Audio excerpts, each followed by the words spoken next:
With Vivi Video Announcements, you can share live video announcements to any display in your Vivi network.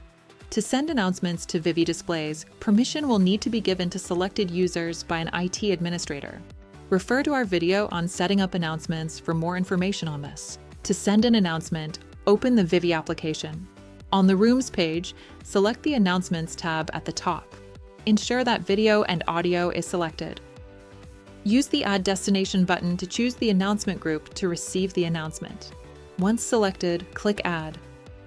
If necessary, use the drop-downs on the right-hand side to select the correct webcam and microphone. A preview will be shown on the left-hand side. Under the preview, use the Mute button to turn off audio, the Camera button to turn off video, or the Share Screen button to begin sharing your device's screen during the announcement.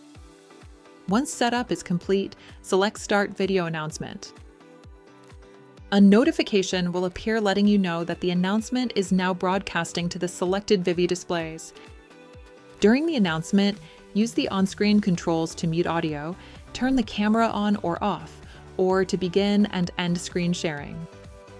To end the announcement, select End Video Announcement.